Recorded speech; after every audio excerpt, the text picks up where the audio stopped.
Hello guys, I am back with a new video. आप सब कैसे हैं? लास्ट वीडियो में मैंने आप लोगों को बताया था कि आप क्या क्या डॉक्यूमेंटेशन प्रिपेयर करके आप अप्लाई कर सकते हो for student visa in Japan.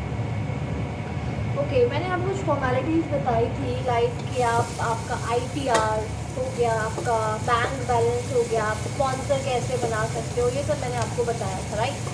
और इसमें और क्या क्या डॉक्यूमेंट आपके लगेंगे आज मैं वो बताऊंगी इस वीडियो में। आज कुकिंग और कुकिंग भी कर रही हूँ और आपको ये वीडियो भी बना रही हूँ। मेरे को उतना टाइम नहीं मिल पाता है अभी वीडियो बनाने का, बिकॉज रिसेंटली आपको पता है जापान में आया और मेरे पास बहुत सारे काम है करने के लिए। रिसेंटली मेरे पास आईओ कार्ड में अपना एड्रेस डलवाया है, उसके बाद नेक्स्ट काम मेरे को करना है अपना बैंक अकाउंट ओपन करवाना, जो कि स्कूल वाले मुझे ओपन करवाएंगे, मेरे साथ जाएंगे।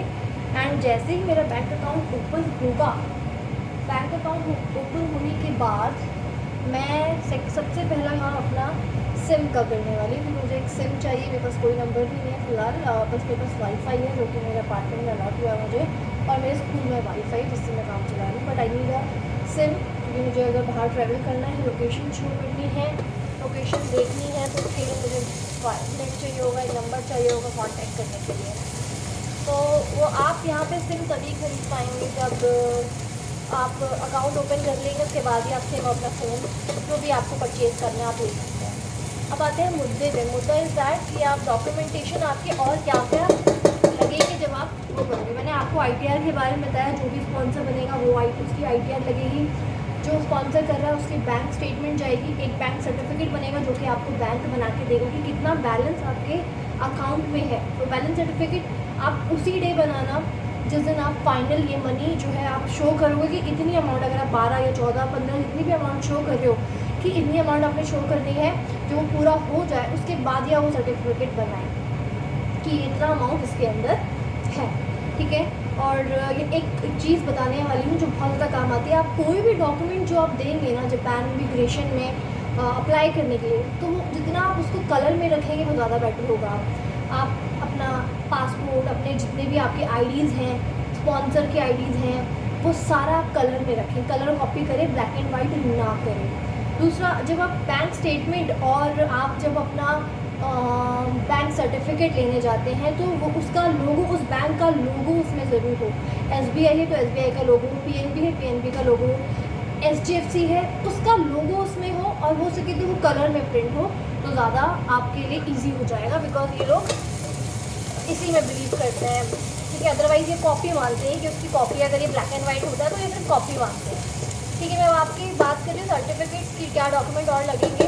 सबसे पहले स्टूडेंट पे आते हैं जो अप्लाई कर रहा है, उसका बर्थ सर्टिफिकेट ज़रूरी है होना। बर्थ सर्टिफिकेट के बाद क्योंकि उनको नया रूल निकाला है कि बिना बर्थ सर्टिफिकेट के अप्लाई नहीं करते हैं। बर्थ सर्टिफिकेट, जितनी भी क्वालिफ़िकेशन आपने इंडिया में गेन की है, चाहे वो आपका यूनिवर्सिटी का हो, पोस्ट ग्रेजुएशन हो, 12th हो, what ever certificate you have, तो आपको वो आपको पूरा सबमिट करना है।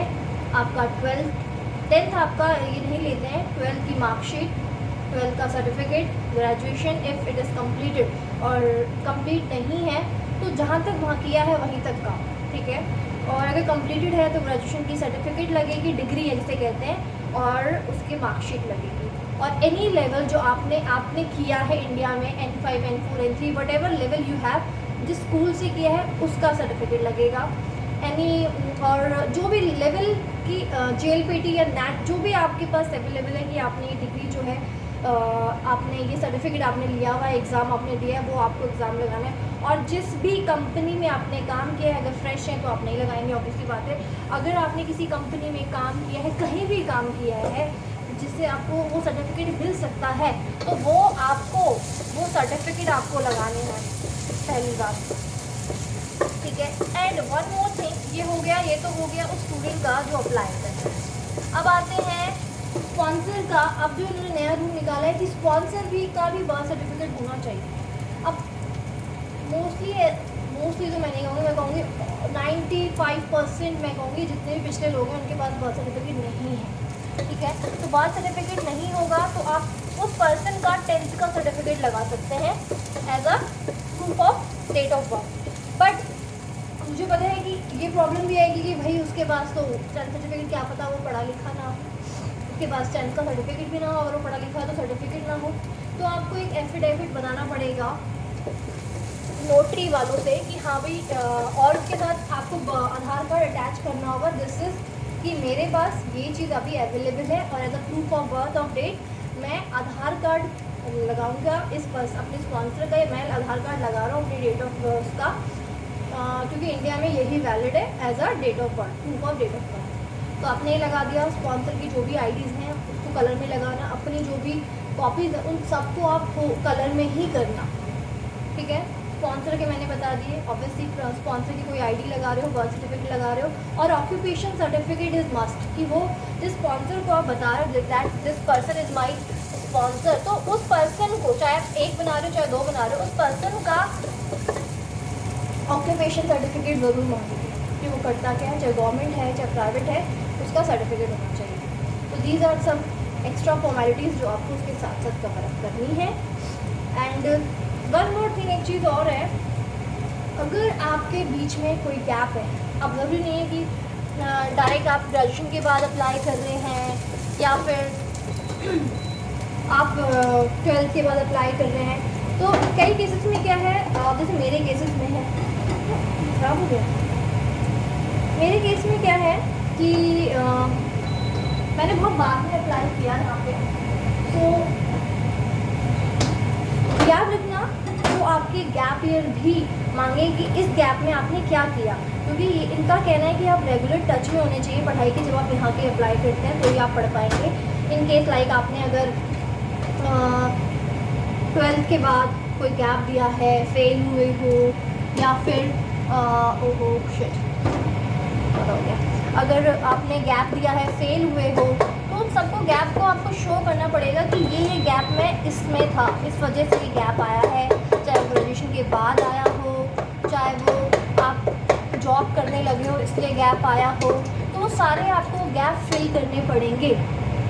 और यहाँ पे जापान में one more thing is that कि आपका काउंट होता है आफ्टर 5 ईयर। उन लोगों को कहना है कि 5 साल में आप जो है फर्स्ट क्लास में होने चाहिए, उसके अकॉर्डिंग ये 12 साल गिनते हैं, जिस भी ईयर में 12 कंप्लीट होते हैं ये, उसके बाद गैप देखते हैं कि कितना गैप है, बीच में कोई गैप है तो ये वो गैप भी आपका ज़रूर देखेंगे कि ये गैप में आप कहाँ थे, तो ये ज़रूर देखते हैं ईयर कि किस किस ईयर में आपने क्या क्या किया, ये बहुत मेन मुद्दा है कि किस किस ईयर में आप क्या क्या कर रहे हैं।